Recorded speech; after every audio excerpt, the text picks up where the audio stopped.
আমি নামাজি হইতে চাই, কিন্তু প্রতিদিন ওয়াদা করি আগামীকাল থেকে নামাজ পড়বো, কিন্তু পড়া হয় না, এমন অবস্থা আমার করণীয় কি? অনেক যুবক ভাইদের এই সমস্যা, প্রতিদিন ভালো হওয়ার নিয়ত করেন কিন্তু ভালো হইতে পারেন না। এটার জন্য সবচেয়ে বড় করণীয় হলো আপনি মন্দ পরিবেশ ছেড়ে ভালো পরিবেশে আসতে হবে। ইয়া আইয়ুহাল্লাযীনা আমানুত্তাকুল্লাহ ওয়া কুনু মা'আস সাদিকিন। আপনি নেককারদের সাথে, সত্যবাদীদের সাথে, আল্লাহওয়ালাদের সাথে, নামাজি লোকদের সাথে যদি থাকেন, ওই পরিবেশে আসলে আপনার দ্বারা সালাত আদায় করা, ভালো কাজ করা কি হবে? সহজ। ভালো হওয়ার জন্য সবচেয়ে বড় মাধ্যম হলো ভালো পরিবেশে চলে যাওয়া, খারাপ পরিবেশ থেকে সরে যাওয়া। ভালো পরিবেশে গেলে তার দ্বারা প্রভাবিত হবেন আপনি খুব দ্রুত, এবং ভালো হওয়াটা সহজ হবে ইনশাআল্লাহ। সেই সাথে আল্লাহর কাছে কায়মুল বাক্যে ইস্তিগফার করতে হবে, এবং ভালো কাজ কোনোভাবেই করতে পারছেন না, কোনোভাবে আপনার অন্তর বিগলিত হয় না, আপনার ভয় পাওয়া উচিত। জাহান্নামের জন্য আপনি প্রস্তুত হয়েছেন কিনা? আল্লাহ বলেছেন, লাকাদ যারা'না লিজাহান্নামা কাসীরাম মিনাল জিন্নি ওয়াল ইনস লাহুম কুলুবুন লা ইয়াফকাহুনা বিহা ওয়া লাহুম আ'য়ুনুন লা ইবসিরুনা বিহা ওয়া লাহুম আযানুন লা ইয়াসমাউনা বিহা উলাইকা কাল আনআম বাল হুম আদাল। কিছু লোককে আমি জাহান্নামের জন্যই তৈরি করেছি। খুব ভয়ঙ্কর কথা। আল্লাহ বলেছেন কিছু লোককে তৈরি করেছি আমি জাহান্নামের জন্য। তাদের মার্কা কি? তাদের মার্কা হলো যে তাদের অন্তর আছে, কিন্তু সে অন্তর দিয়ে তারা অনুধাবন করে না, অন্তর দিয়ে কোনো কিছুকে তারা ক্যাচ করে না, তাদের পরিবর্তন হয় না, কথা শুনে এদিক দিয়ে শুনে ওদিক দিয়ে বের হয়ে যায়। তাদের কান আছে সেটা দিয়ে তারা শোনে না, চোখ আছে সেটা তারা দেখে না।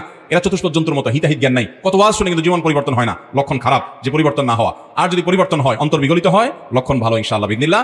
অতএব আমাদের উচিত হবে এরকম পরিস্থিতিতে চোখের পানি ফেলা, যে আল্লাহ আমি না জানি জাহান্নামের জন্য প্রস্তুত হয়েছি, আমার তো কোনো আমলের জজবা পাচ্ছি না, কোনো প্রেরণা পাচ্ছি না, কোনো কথায় কাজ হচ্ছে না, কোনো ওয়াজই ধরছে না, কোনো পরিবর্তন জীবনে হচ্ছে না।